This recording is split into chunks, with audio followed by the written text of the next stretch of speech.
इसी साल 3 अप्रैल में उनका जो अपर हाउस का कार्यकाल है राज्यसभा का वो भी खत्म हुआ था। मनमोहन सिंह 3 अप्रैल को राज्यसभा से रिटायर हुए थे। वो साल 1991 में पहली बार असम से राज्यसभा पहुंचे थे। तब से करीब 33 साल तक वो राज्यसभा के मेंबर ही रहे थे। छठी और आखिरी बार वो साल 2019 में राजस्थान से राज्यसभा सांसद बने थे। मनमोहन सिंह के रिटायरमेंट पर खुद कांग्रेस अध्यक्ष मल्लिकार्जुन खड़गे ने उन्हें खत भी लिखा था। अपनी चिट्ठी में खड़गे ने लिखा था कि अब आप सक्रिय राजनीति में नहीं होंगे, लेकिन आपकी आवाज जनता के लिए लगातार उठती रहेगी। संसद को आपके ज्ञान और अनुभव की कमी खलेगी, ये मल्लिकार्जुन खड़गे ने लिखा था उनके रिटायरमेंट पर। मनमोहन सिंह की सीट पर कांग्रेस की जो पूर्व अध्यक्ष हैं सोनिया गांधी, वो पहली बार राज्यसभा पहुंची थी। इसी साल 20 फरवरी को उन्हें निर्विरोध चुना गया था। ये तमाम जानकारियां हैं जो आपको हम दे रहे हैं। फिलहाल अपडेट ये कि एम्स अस्पताल के बाहर सिक्योरिटी टाइट कर दी गई है, और क्योंकि प्रियंका गांधी वाड्रा पहुंच चुकी हैं, और खबर यह है कि सोनिया गांधी अब से कुछ देर में अस्पताल पहुंच जाएंगी। अगर बात करें डॉक्टर मनमोहन सिंह के पूरे जीवन काल की, डॉक्टर मनमोहन सिंह का जन्म साल 1932 में 26 सितंबर को होता है। अविभाजित भारत के पंजाब प्रांत के गांव में एक साधारण सी पृष्ठभूमि से वो आते हैं। उनका जो जीवन है, अपने जीवन में उन्होंने शिक्षा, अर्थशास्त्र और राजनीति में असाधारण उपलब्धियां हासिल की। डॉक्टर मनमोहन सिंह ने 1948 में पंजाब विश्वविद्यालय से मैट्रिक की परीक्षा उत्तीर्ण की थी। इसके बाद उन्होंने कैम्ब्रिज विश्वविद्यालय से साल 1957 से में अर्थशास्त्र में प्रथम श्रेणी ऑनर्स की डिग्री हासिल की थी। उन्होंने साल 1962 में ऑक्सफोर्ड विश्वविद्यालय के नफील्ड कॉलेज से अर्थशास्त्र में डिफिल की उपाधि अर्जित की थी। शिक्षा के प्रति जो उनका लगाव था उन्हें पंजाब विश्वविद्यालय और दिल्ली स्कूल ऑफ इकोनॉमिक्स में अध्यापन की ओर भी ले गया था। साल 1971 में डॉक्टर मनमोहन सिंह भारत सरकार से जुड़े और वाणिज्य मंत्रालय में आर्थिक सलाहकार के तौर पर बने रहे। साल 1972 में उन्हें वित्त मंत्रालय का मुख्य आर्थिक सलाहकार भी नियुक्त कर दिया गया था। इसके बाद उन्होंने कई महत्वपूर्ण पदों पर काम भी किया, जिसमें खुद वित्त मंत्रालय के सचिव, योजना आयोग के उपाध्यक्ष, भारतीय रिजर्व बैंक के गवर्नर, प्रधानमंत्री के आर्थिक सलाहकार और विश्वविद्यालय अनुदान आयोग यानी कि यूजीसी के अध्यक्ष जैसे कई पद भी शामिल हैं। खास तौर से जो वित्त मंत्री के तौर पर उन्होंने अपना कार्यभार संभाला, उनके इसी कार्यभार को उनके योगदान के तौर पर हमेशा याद भी किया जाता रहता है। साल 1991 से लेकर साल 1996 तक डॉक्टर मनमोहन सिंह भारत के वित्त मंत्री रहे। इस दौरान उन्होंने आर्थिक सुधारों की एक व्यापक नीति भी लागू की, जिसे विश्व भर में सराहा भी गया। इन सुधारों ने भारत को आर्थिक संकट से उबारकर एक नई दिशा भी दी। डॉक्टर मनमोहन सिंह साल 1991 में पहली बार राज्यसभा के मेंबर बने, जिस तरीके से हम लगातार इस बारे में बात ही कर रहे हैं। और उन्होंने दरअसल असम का रिप्रेजेंटेशन किया था, 5 बार वो कर चुके हैं। लेकिन 19 में राजस्थान से वो राज्यसभा के मेंबर बनते हैं। साल 1998 से लेकर 2004 तक जब बीजेपी सत्ता में थी, तो डॉक्टर मनमोहन सिंह राज्यसभा में विपक्ष के नेता भी रह चुके हैं, यानी कि न केवल अलग अलग मंत्री पद उन्होंने उस पर काम किया, बल्कि बतौर नेता प्रतिपक्ष भी उन्होंने अपना जो जिम्मा है वो निभाया है कांग्रेस पार्टी में रहकर। साल 1999 में दक्षिणी दिल्ली से लोकसभा चुनाव भी लड़ा, लेकिन हालांकि उनको उस वक्त सफलता नहीं मिली। उसके बाद 2004 के आम चुनावों के बाद 22 मई को उन्हें भारत का प्रधानमंत्री बनाया जाता है। उन्होंने साल 2009 में दूसरी बार प्रधानमंत्री पद की शपथ भी ली। 2014 तक वो इस पद पर बने भी रहे, और उनके ऐसे जीवन काल पर एक मूवी भी बनाई गई है। और बताएं आपको, तमाम ऐसी उपलब्धियां हैं जिनको आज पूरा देश याद कर रहा है। पूर्व प्रधानमंत्री मनमोहन सिंह के चले जाने के बाद से ये तस्वीरें आपके सामने हम दिखा रहे हैं एम्स अस्पताल की। राहुल गांधी और मल्लिकार्जुन खड़गे फिलहाल कर्नाटक से दिल्ली के लिए रवाना हो चुके हैं। जो सियासी सफर है वो भी आपको हम लगातार बता रहे हैं किस तरीके से जो उनका सियासी सफर रहा है, इस पड़ाव तक पहुंचने में कैसे वो पहली बार अपर हाउस पहुंचते हैं। राज्यसभा में वो असम का, राजस्थान का भी रिप्रेजेंटेशन करते हैं। साथ ही साथ लोकसभा में रहकर उन्होंने कई मंत्री पद भी संभाले, और लेकिन वित्त मंत्री के तौर पर उनका जो कार्यभार है वो हमेशा याद भी किया गया। फिलहाल कांग्रेस पार्टी ने अपने कल तक के सभी जो कार्यक्रम है वो रद्द कर दिए हैं। ये बड़ी जानकारी इस वक्त की सामने आ रही है।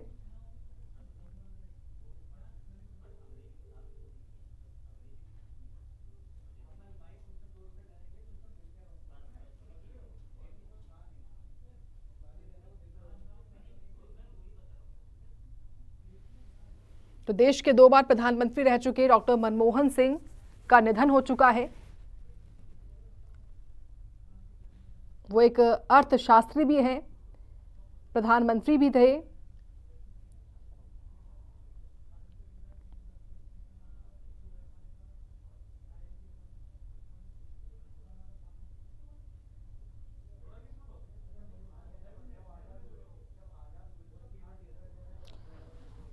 अगर डॉक्टर मनमोहन सिंह के जीवन काल की बात की जाए तो साल 1985 में राजीव गांधी के शासनकाल में मनमोहन सिंह को भारतीय योजना आयोग का उपाध्यक्ष जो है वो नियुक्त किया गया। इस पद पर उन्होंने लगातार 5 सालों तक काम किया था। बाद में जाके उनको प्रधानमंत्री के आर्थिक सलाहकार भी बनाया गया। और जब पीवी नरसिंह राव प्रधानमंत्री बने तो उन्होंने मनमोहन सिंह को अपने मंत्रिमंडल में शामिल किया था। वित्त मंत्रालय का स्वतंत्र प्रभार उनको सौंपा गया था। इस समय डॉक्टर मनमोहन सिंह ना तो लोकसभा और ना ही राज्यसभा के मेंबर थे, लेकिन संवैधानिक अव्यवस्था के अनुसार सरकार के मंत्री को संसद का मेंबर होना जरूरी होता है, इसलिए उनको कांग्रेस पार्टी ने असम से राज्यसभा भेजा था। तो मनमोहन सिंह ने आर्थिक उदारीकरण को उपचार के रूप में प्रस्तुत भी किया और भारतीय अर्थव्यवस्था को विश्व बाजार के साथ जोड़ दिया। डॉक्टर मनमोहन सिंह ने आयात को, निर्यात को भी काफ़ी सरल बनाया। लाइसेंस और परमिट गुजरे ज़माने की चीज़ हो गई। निजी कंपनी को उत्साहित करके घाटे में चलने वाले सार्वजनिक उपक्रमों, अलग से नीतियाँ भी विकसित की उन्होंने। तमाम ऐसे उपलब्धियाँ रही हैं जिनका आज हर कोई जिक्र कर रहा है डॉक्टर मनमोहन सिंह के चले जाने के बाद से।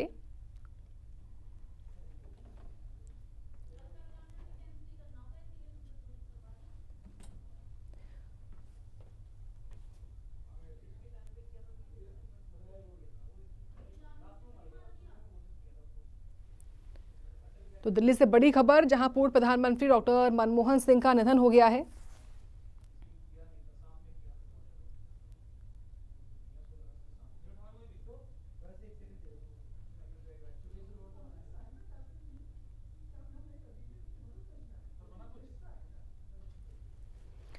कांग्रेस की सांसद प्रियंका गांधी फिलहाल एम्स पहुंची हुई हैं और बताएं आपको,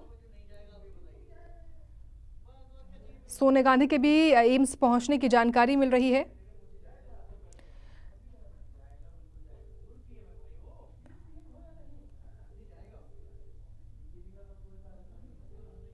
तो मनमोहन सिंह को देश की अर्थव्यवस्था में उनके योगदान को हमेशा याद किया जाता है, क्योंकि मनमोहन सिंह को भारत में आर्थिक उदारीकरण और आर्थिक सुधारों का जनक भी कहा जाता है। साल 1991 में वित्त मंत्री रहने के दौरान उन्होंने भारतीय अर्थव्यवस्था के नए युग का सूत्रपात किया था।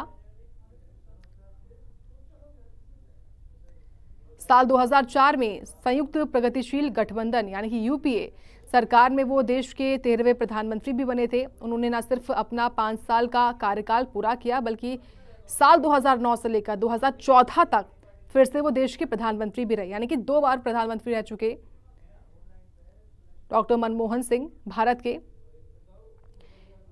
इसके 13 साल बाद, माफ कीजिएगा, इसके 13 साल पहले कांग्रेस के नेता और प्रधानमंत्री नरसिंह राव की सरकार में भी वो भारत के वित्त मंत्री बने थे।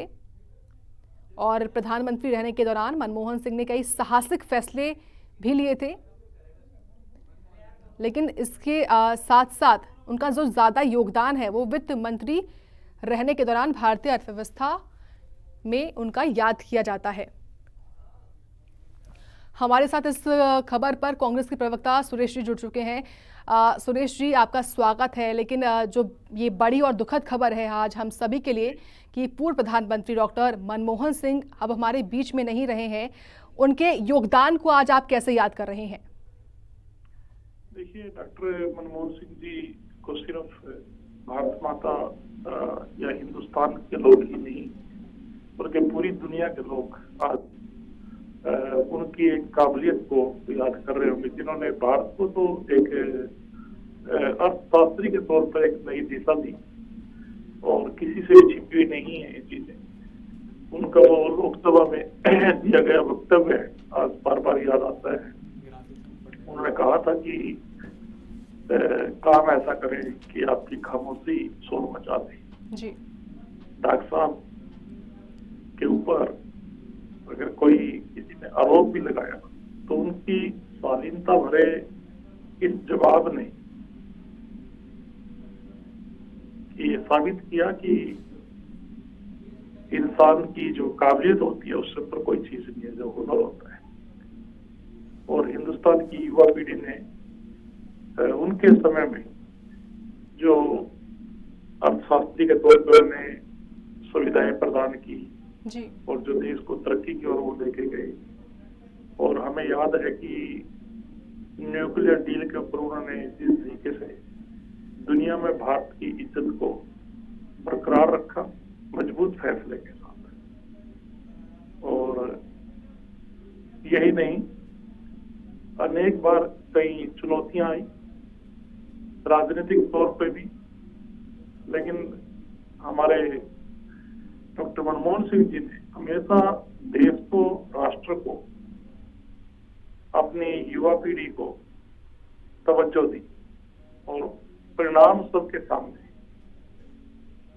आज हम कंपैरिजन करते हैं कि नपी तुली बात करने वाले डॉक्टर मनमोहन सिंह हमारे बीच में नहीं है।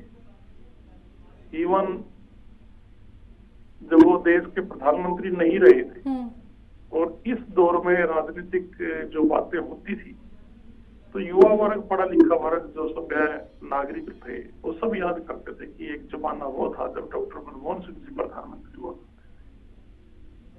एक दो लाइन का प्रधानमंत्री का वक्तव्य हुआ करता था और वो बड़ा सार्थक हुआ करता था। प्रधानमंत्री की पद की गरिमा और प्रतिष्ठा भी इसी में थी। तो और आज वो हमें छोड़ के चले गए, तो ये पूरे हिंदुस्तान के लिए, पूरी भारत की जनता के लिए बहुत बुरी खबर है। और पूरे दुनिया में आज उसको याद किया जा रहा है, सिर्फ भारत में ही नहीं। बिल्कुल।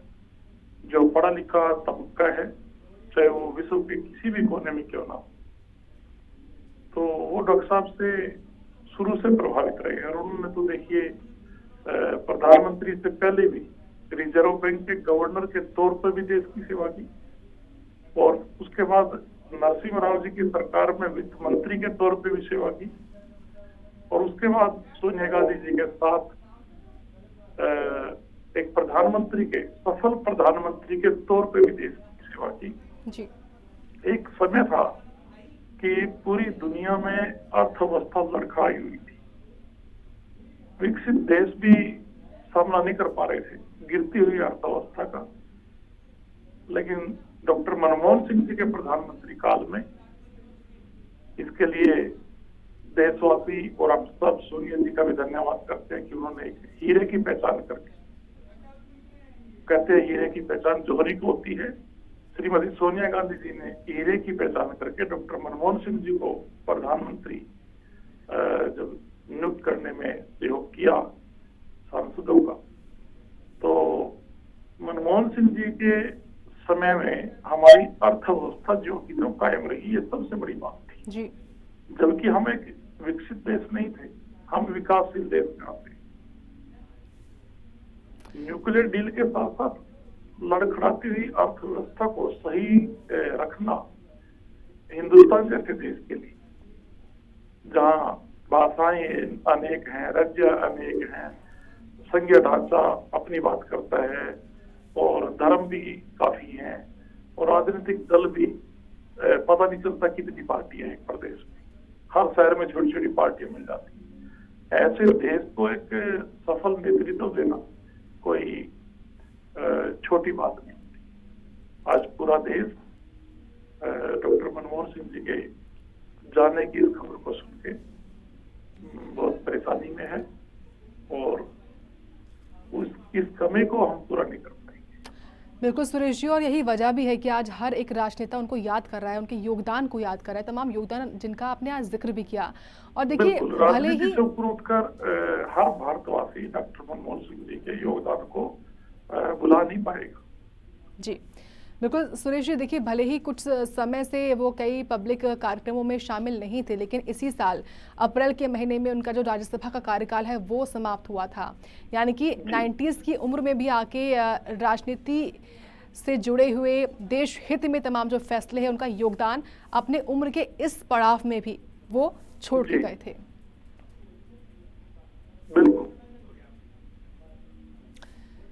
बिल्कुल सुरेश जी, मैं आपसे एक और चीज़ जानना चाहूँगी।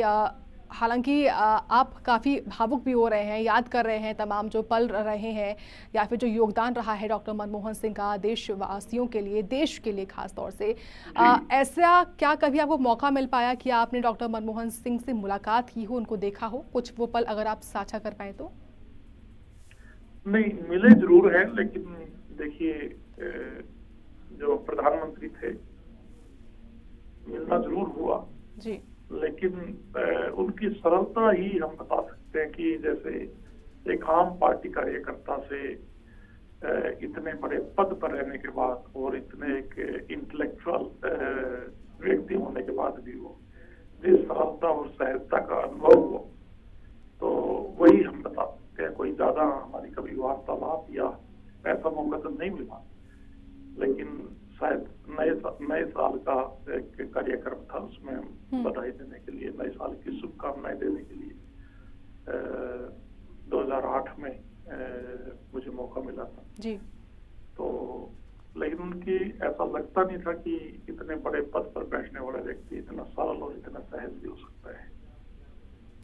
तो बिल्कुल, यही चीज है जो मैं आपने बिल्कुल भी मेरे से बुलवा दी, जो मैं बोलना नहीं चाह रहा था कि आज के दौर में, और एक वो दौर था डॉक्टर मनमोहन सिंह जी का, यही कमी खलती है आज। जैसे कई बार मैं प्रवक्ता होने का डिबेट में बैठते हैं तो बात करते हैं, मैं कंप्यूटर साइंस का ग्रेजुएट हूँ, तो हम कई बार डिबेट में बोलते हैं कि राजीव गांधी जी देश के प्रधानमंत्री थे, कंप्यूटराइजेशन उन्होंने किया, तो हम लोग प्रभावित होकर कंप्यूटर की पढ़ाई हमने की। आज का युवा, अगर हम बात करते हैं युवा की कमी क्या है, युवा किस चीज से प्रभावित होगा, युवा के पास कोई मार्गदर्शन है, बचे भी क्या है देश में। आज इस मौके में मैं ज्यादा नहीं कहना चाहता जी, वो दौर नहीं है ना राजीव गांधी जी का। जैसे मैंने खुद बताया कि मैं खुद अपने घर से 100 किलोमीटर दूर हॉस्टल में रहकर उस समय कंप्यूटर की पढ़ाई करने के लिए गया, क्योंकि देश का प्रधानमंत्री कंप्यूटर की बात करता था जी। आज अगर देश का प्रधानमंत्री लड़की के हाथों अचार बेचने की बात करेगा तो युवा क्या शिक्षा ग्रहण करेगा? ये बात कहने नहीं चाहिए मुझे आज इस समय पे, लेकिन बिना कहे कोई बात फिर सामने भी नहीं आती। तो ये कंपैरिजन है जो आपके मन में आपको जोड़ के रख देते हैं। जैसे आप टीवी खोलते हैं तो देखने को दिल नहीं करता कि कितनी सस्ती राजनीति हो गई है, किस तरीके से आरोप प्रत्यारोप लगाए जाते हैं, विषय से ध्यान हटाया जाता है। एक ही वो दौर था तो डॉक्टर मनमोहन सिंह जी का, राजीव गांधी जी का। अभी 2-4 दिन पहले हमने बलिदान दिवस था, अभी पढ़ा कि इंदिरा जी ने किस तरीके से बांग्लादेश को 2 हिस्सों में बांट दिया था, और अब किस तरीके से संसद भवन के अंदर से हमारे जो आत्मसमर्पण करवाते हुए पाकिस्तान के सैनिकों से हमारे फौज के अफसर हैं उनकी फोटो को हटा दिया गया। तो कई चीजें हैं ये, अगर हम ज्यादा कुछ इस पे वो करते हैं तो ये राजनीतिक बातें हो जाती हैं। तो आज इस विषय में तो मेरा सिर्फ इतना यही कहना है जी, कि ये नुकसान हिंदुस्तान भर नहीं पाएगा, और डॉक्टर मनमोहन सिंह जी का जो योगदान है। बिल्कुल सुरेश जी, अगर आप कुछ उनके संघर्षों के बारे में बता पाए, क्योंकि एक साधारण सी पृष्ठभूमि थी डॉक्टर मनमोहन सिंह की, उसी पृष्ठभूमि से वो आए, अपने दम पर उन्होंने अपना नाम कमाया। अगर उनकी चुनौतियों के बारे में कुछ आप बता पाए। यार इसमें एक बात और भी कह सकते हैं कि जैसे एक गाँव में हमारी कहावत होती है कि जो मिडिल वर्ग है, डॉक्टर मनमोहन सिंह मध्य वर्गीय परिवार से आए, तो एक बड़े बुजुर्ग कहते हैं कि ठीक है, गरीब व्यक्ति का या मध्यम वर्गीय परिवार का ठीक है जो सुरेश जी, मैं आपको उत्थान रोक है। रही हूँ। हमारे साथ बीजेपी के प्रदेश अध्यक्ष डॉक्टर राजीव बिंदल जुड़ चुके हैं। राजीव जी, स्वागत है आपका। एक दुखद खबर कांग्रेस पार्टी के लिए ही नहीं बल्कि देश के लिए है। पूर्व प्रधानमंत्री का निधन हुआ है। हेलो राजीव जी, आपकी आवाज पहुंच जी पा रही है हमको। मनमोहन सिंह जी जी हमारे बीच में नहीं है, उनके योगदान को आज आप देश कैसे के याद कर रहे हैं? देश के पूर्व प्रधानमंत्री सरदार मनमोहन सिंह जी का यह निधन का गहरा दुख हुआ है। पूरे देश ने एक बहुत बड़ा इकोनॉमिस्ट, जिन्होंने पूरा जीवन अर्थशास्त्र के ऊपर काम किया, तत्पश्चात विश्व में और भारत में अनेक अनेक पदों के ऊपर उन्होंने भारत को और भारत के स्थान को शोभायमान किया और लगभग 10 वर्ष तक भारत के प्रधानमंत्री के पद को सुशोभित किया। उनके आकस्मिक निधन के ऊपर और हम भारतीय जनता पार्टी की ओर से गहरा शोक व्यक्त करते हैं। परमपिता परमात्मा से और उनकी प्रभु में लीन होने की कामना करते हैं। इतना ही आज की उनके शोक के ऊपर। जी राजीव जी, क्या कभी आपको मौका मिला आपने डॉक्टर मनमोहन सिंह जी से मुलाकात की हो? डॉक्टर मनमोहन सिंह जी से मिलने का अवसर नहीं मिला, परंतु उनका हमारे हिमाचल के सिरमौर जिला पांवटा साहब गुरुद्वारे में आने का अक्सर हुआ करता था और उनकी धर्मपत्नी वहां पर सेवा भी करती थी गुरुद्वारा साहब में। एक धर्म के प्रति श्रद्धावान व्यक्तित्व के रूप में हमने उनको देखा है और जिस प्रकार से वो गुरुद्वारा साहब में उनका परिवार सेवा में रहता था, वो अपने आप में एक बहुत बड़ा प्रेरणादायी समय हमने देखा है। तो व्यक्तिगत रूप से मेरा उनसे संपर्क नहीं हुआ। बिल्कुल। देखिए, लगातार हम सभी नेताओं से बात भी कर रहे हैं और हर कोई खास तौर से राजीव जी डॉक्टर मनमोहन सिंह का जो व्यक्तित्व रहा है, जो उनका स्वभाव रहा है, जो सरल नेता वो रहे हैं, उसको खास तौर से वो याद कर रहा है। ऐसे में मैं आपसे एक और चीज़ ये भी जानना चाहूँगी राजीव जी। हालांकि उन्होंने तमाम जो जिम्मेदारियां हैं वो निभाई, लेकिन बतौर वित्त मंत्री वो हमेशा याद रखे जाएंगे। उनका जाना एक शून्य तो बनता ही है राजनीति में, लेकिन खास तौर से अर्थव्यवस्था में, और कितनी बड़ी क्षति इसको हम देखें। भारत में जो जाने माने अर्थशास्त्री हुए हैं, उनके अंदर डॉक्टर मनमोहन सिंह जी और लंबे समय तक उन्होंने भारत की अर्थव्यवस्था के ऊपर किसी न किसी स्थान पर रहते हुए कार्य किया है। स्वाभाविक रूप से उनका योगदान उस दिशा के अंदर रहा है और उनके योगदान को स्मरण किया जाएगा, इसमें कोई किसी प्रकार की कोई शंका नहीं है जी। और उनके योगदान के लिए उनकी पूरी पूरी प्रशंसा भी करते हैं। राजीव जी, एक आखिरी सवाल। हिमाचल बीजेपी की तरफ से कौन से नेता हैं, आप खुद भी पहुंचेंगे अंतिम दर्शन करने के लिए डॉक्टर मनमोहन सिंह जी के? अभी क्योंकि अभी तुरंत ही जानकारी मिली है, तो किस प्रकार रहेगा वो अभी व्याख्या कर नहीं सकते। ठीक है, बहुत धन्यवाद राजीव जी जुड़ने के लिए, अपना समय देने के लिए सूर्य समाचार को। बीजेपी के प्रदेश अध्यक्ष ने खुद जुड़कर अपनी श्रद्धांजलि अर्पित की है डॉक्टर मनमोहन सिंह को, पूर्व प्रधानमंत्री को, और आज हर कोई अपना दुख प्रकट कर रहा है।